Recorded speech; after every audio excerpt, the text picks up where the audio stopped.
it's not really any kind of secret that World War I and horror go perfectly together, if titles like Amnesia the Bunker are any kind of proof. But I mean, even without adding in any kind of monsters or supernatural elements, there's just something so dark and depressing about the brutality of that conflict that makes it perfect as a backdrop.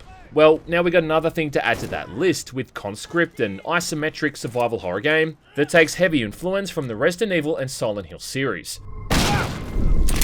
Putting you into the shoes of a young French soldier named Peter Andre, smack bang in the middle of the Battle of Verdun, simply trying to find his missing brother, along with trying to not have his head caved in or blown away by countless German soldiers.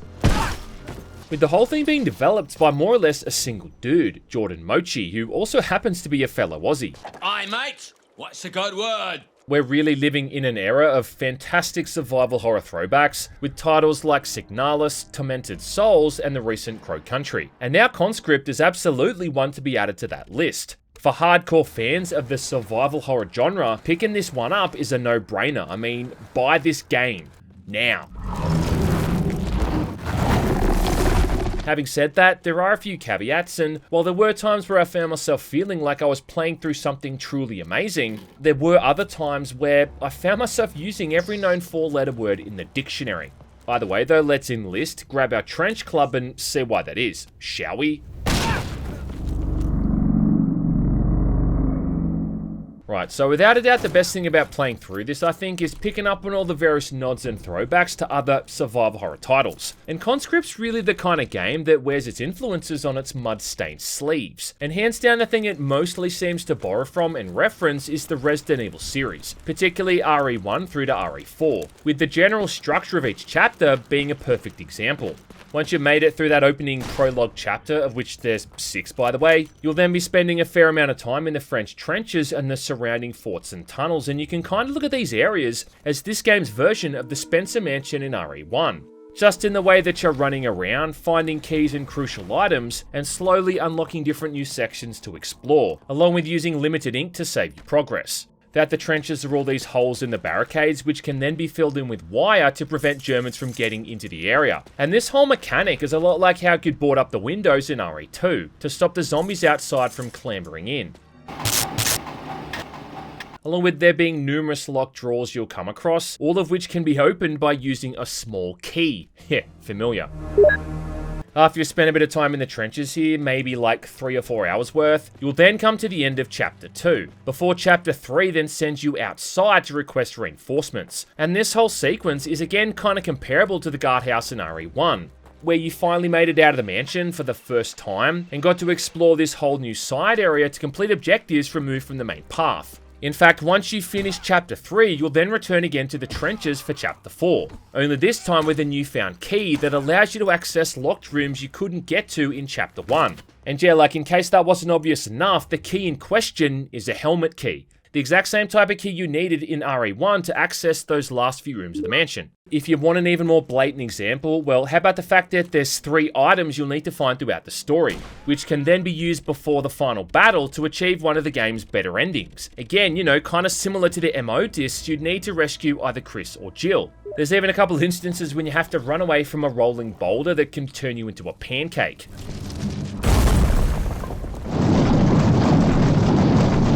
And then some of the abandoned medical facilities you explore in the later chapters feel like they've been ripped straight out of Silent Hill, with these rusty metallic environments and fog and discarded corpses thrown to the wayside. You want to get nuts? Well, let's get nuts. How about the fact that there's a traveling merchant who pops up constantly, selling you items and upgrading your guns with salvaged weapon parts, which is very similar to the merchant in RE4. Yes, thank you. Only instead of using pesetas as currency, it's now cigarettes. You can sell off random bits of treasure you find to this guy, like gems or antiques. And it even has that same mechanic too, where if you upgrade a weapon's magazine capacity, it ends up giving you a free ammo refill, which was an often essential exploit in the RE games to maximize your ammo. Is that all, stranger? One of the pistols you come across is a sweeper pistol, which, yeah, is more or less the same as the Red 9. No thanks, bro. Along with the ability to craft your own ammo, combining different gunpowder types to create ammunition for either the pistol, rifles, or shotgun. And to be honest, like, this is really only scratching the surface. Plus, it also comes with all the other features you'd kind of expect in a survival horror game, like inventory management, those magical item boxes that seem to be bottomless, and that general overarching feeling of where the fuck am I supposed to be going? Yeah, it probably shouldn't be any kind of a shock given its influences, but Conscript really doesn't hold the player's hand when it comes to the puzzles and the navigation. You've got a helpful map screen that highlights which doors need which kind of keys, and also where certain items need to be placed. But a lot of this stuff just also relies on common sense and your short-term memory. Crucial clues are hidden inside journal entries or photos you find scattered around, and the brief conversations you have with your allies, which are few and far between by the way, serve as the only indication as to what your next main goal or objective is. So if you're not taking notice of all this stuff, then you're gonna find yourself getting stumped over and over. Now usually I don't mind these kind of puzzles and I do find them rewarding when I come across the solution, but I gotta say that there were a couple in there that had me so lost that I ended up having to message the developer directly for help. The worst ones by far there being the solutions for the half dozen or so combination padlocks. I mean, damn bro, like this game really loves its combination locks. Most of the puzzles flow pretty well, like you find an item or a key and then instantly know where it needs to go. So the challenge there just comes more from getting back to that place in one piece, more than it does the confusion of what you need to do with it, which is the way that it should be.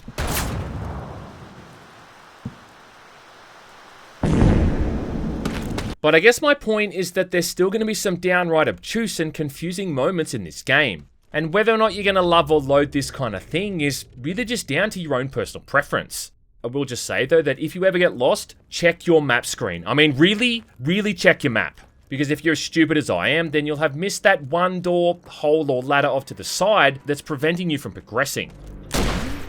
Either way though, as they say, imitation is the sincerest form of flattery. And I guess on that note, Capcom and Konami are going to be flattered as hell, because Conscript really does feel like a love letter to those old survival horror staples. Still managing to do its own thing though, considering that the theme itself couldn't be any different. I mean, you might look at the gameplay at a glance here and assume you're taking on zombies or monsters or something, but really it's the most horrific thing of all. Trench warfare against German soldiers. Oh man! Oh god! Oh man! Yeah man, brutal face-to-face combat with spiked clubs, rifles and flamethrowers. In the middle of these disgusting and dirty environments that have got to be a breeding ground for all manner of countless infections and diseases.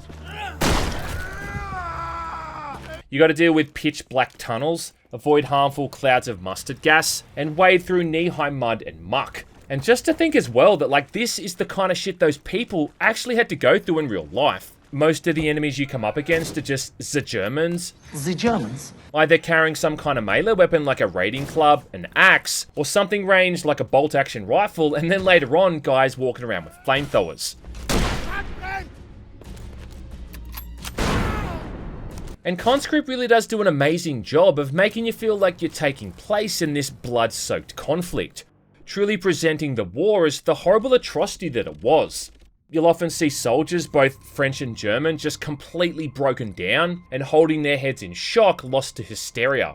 After a while, your aim even goes completely jittery as well, with the crosshair wavering around, and the only way to fix it to drink some alcohol and calm your nerves. Wounded enemies will often crawl on the ground or just lie prone, rolling around in pain. And often after killing someone, they'll drop a photo of a loved one, showing you that you just turned a couple of kids into orphans or a loving wife into a widow.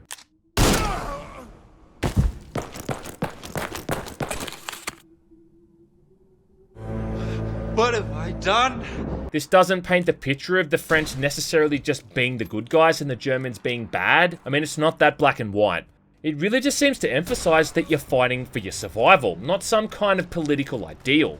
And the whole thing really is a bit of a delight as well when it comes to the presentation, with the whole thing being one seriously gorgeous looking game, especially so far as pixel art games go. I mean, every time I start to feel like I'm sick of seeing this aesthetic popping up in indie games, along comes something like this and reminds me just how effective it can be when used properly. I mean, there are some minor issues though, like how sometimes it can be hard to gauge what you can and can't walk over. And during combat, it can often be hard to tell as well if what you're standing behind can even work as cover. But the sheer amount of environments to explore here, combined with some really artistic lighting effects, particularly when you're walking around with a flashlight, it just really shows off a high level of artistry. The audio design is suitably unsettling as well, with this kind of haunting, otherworldly ambience you'd hear in something like Silent Hill.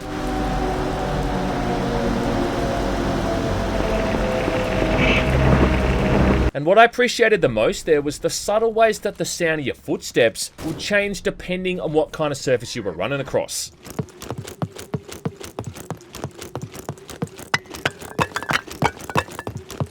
So yeah, dog, like all up, despite it not being a traditional horror game, still does a great job of keeping you on edge and never really letting things ease off. In fact, the only moments you ever really get to relax are those ones when you're walking around in these flashbacks, getting these short glimpses of what happened before the war. By far though, Conscript's scariest feature is the combat system. And let me just say right now that this is one part of the game that is absolutely, I think, going to divide people. Right, so the way that it works is to attack, you hold down the right mouse button to either charge up a melee attack or steady your aim, before then attacking with the left mouse button. And what this whole process does is plant you in one spot, forcing you to really plan your shots, but also preventing the player from running around and evading enemy attacks without any threat. Now, it's a good idea on paper, and this kind of approach is really the basis for the survival horror genre. And a lot of those old classic survival horror games would lock you in place whenever you were attacking or firing a weapon. The thing is though, in those games, enemies were usually just slowly shambling zombies or other creatures that would drag their feet as they made their way towards you. In Conscript though, it's enemy soldiers who more or less run around the entire time. So it instead becomes this awkward cycle of trying to run ahead of them, quickly aim and get a shot off, before then running away and repeating the process. You know, the 3 or 4 times it takes until that enemy's dead, and then multiplying it by how many enemies are on screen at once. What's even more fun is when you're trying to charge up an attack with a melee weapon, only to have an enemy then randomly kick you and interrupt the animation. But I think the thing that pisses me off the most there are the numerous times you're in like a narrow hallway pushing something heavy like a cart, only to get ambushed from behind by soldiers rushing in to attack you. It's not really helping either that a lot of the weapons are really crappy when you first get them, with the fire rate, the damage, and the reload times being an outright handicap. You do get a few different pistols, but I found the sweeper to be the only half decent one. And you won't find this thing until later in the game, not to mention that it won't even be until a while after that where it's upgraded enough to even make that much of a difference. There's a couple of shotguns with a pump action and a sawn-off, and the sawn-off does great damage, making it by far one of the best weapons. Even if you do spend as much time reloading as you do firing. But it's that earlier bolt-action rifle though that is by far the most pathetic of the bunch, just absolutely doing piss-weak damage. Oh yeah, and because it's a bolt action, you need to load in every single round, as well as ejecting the empty casing. And it just feels like it doesn't do enough damage to justify how vulnerable it makes you in between each shot. There's a machine gun that you get at 1.2 that fires full auto, and yeah, like you'd think that this one might be pretty decent, but even this weapon, like, I found to be kind of underwhelming as well. Very late on in the game, you do get an elephant rifle, which is a far superior version of the bolt action. And this was the weapon that I spent the most time using, simply because I'd rather shoot someone once and not have to worry about them ever again. Oh yeah, and apparently as well, there's a hand cannon, which I guess is Conscript's version of the Magnum from the RE games, but I'm really kind of upset to say that somehow I seem to miss this one. With that surplus of hand cannon ammo that I had in my item box, just this constant reminder of what I was missing out on. Man, you are one pathetic loser. I do like how you can assign weapons to numbers for quick swapping, which really prevents you having to go into your inventory every 3 seconds. And look, like overall, I get what they're going for here. I really do. They're trying to make the combat feel precise and strategic, which is fine. But it just often ends up feeling clunky and kind of crappy. Especially when it's also packed with video game logic bullshit, like enemies who can survive half a dozen pistol rounds or shrug off taking a load of buckshot to the face. I mean, look, man, if you're going to have this kind of gritty, realistic shooting system, where shell shock and trauma is causing your players' hands to tremble in fear, well then you also can't have bullet sponge enemies who tank multiple rifle rounds like it's little more than just a minor annoyance. I think my favourite in that regard are the soldiers decked out in full body armour, you know, who can still of course jog around at more or less full speed, and it just feels like something out of a Wolfenstein game. And yes, I know that all of this stuff is historically accurate, with soldiers actually running around in armor back then that looked like it was made out of old car parts. But if all that equates to in-game is just forcing me to shoot someone 5 or 6 times instead of once or twice, then I don't know, like, it kind of makes that difficulty feel a bit artificial. Eventually though, the combat does become serviceable, and for me that was maybe around like the halfway point, where I'd spent some serious time and resources into improving all of my gear. But look, like, there's no getting around it. Like, some of those earlier sections, they just kinda suck. Sometimes you can avoid enemies or just run right past them, and there's even a few opportunities to use hiding spots to remain undetected. But then there's lots of instances when you have to fight waves of soldiers on the front line, or in these other scripted sequences where escape or evasion just isn't possible. So yeah, like, there's no getting around it.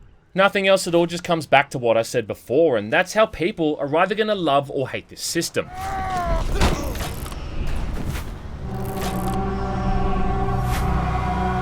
But by far, the worst mechanic in the game are the swarms of rats that pop up all the time.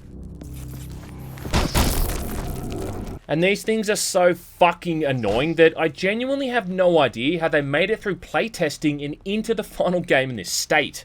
So the way that works is that, like, after you kill someone, their corpse is going to remain on the ground. Makes sense. And if you don't burn it with fuel and a lighter, it'll then attract groups of rats that attack the player on sight whenever you enter the area.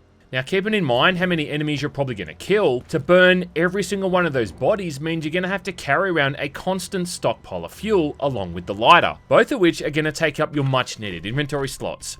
So chances are you'll overlook a few bodies, which means you're going to have to deal with these things at some point. And look, like, this sounds fine in theory, right?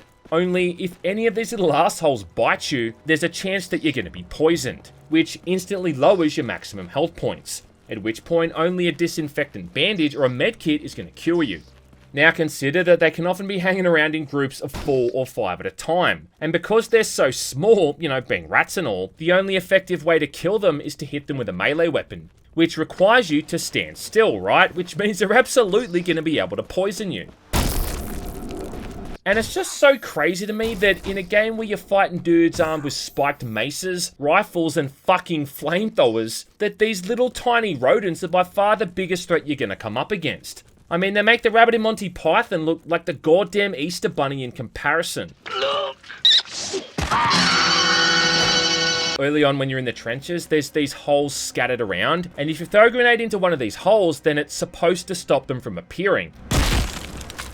And yeah, that's fine. Like, it doesn't help you for the remainder of the game where these assholes are still gonna pop up. I guess it's supposed to be reminiscent of the snakes in the Resident Evil series. You know, how those things could also poison you if they got off a hit. Only the snakes weren't nearly as fast or relentless as these goddamn rats are. Oh yeah, and you wanna know what pisses me off even more here? Is how they don't even attack the Germans, which again is some classic video game logic bullshit. Like, at least it might have actually been a bit funny if you could lead rats towards enemies, you know, to help you out during combat or something, or let you slip by unnoticed. But I don't know, man, like, I guess the rats are on the Germans' payroll or something and they only hate French people. Got your ass. Now, according to the developer, he is planning to nerf these things, and that's good because right now these gangs of hoodlum rats really are Conscript's version of the fun police.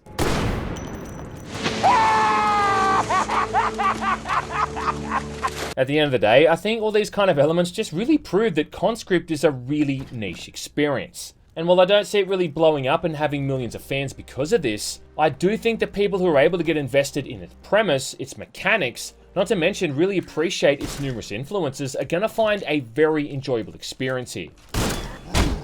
There's a lot of replayability in there as well with the multiple endings, not to mention a proper New Game Plus mode included too, where all of your items, upgraded weapons are going to carry over into that next playthrough.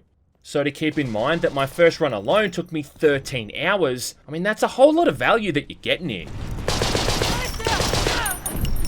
And again, like, just remember that all of this was made by one person. That's one person who also had the horrible handicap of having to live in Australia.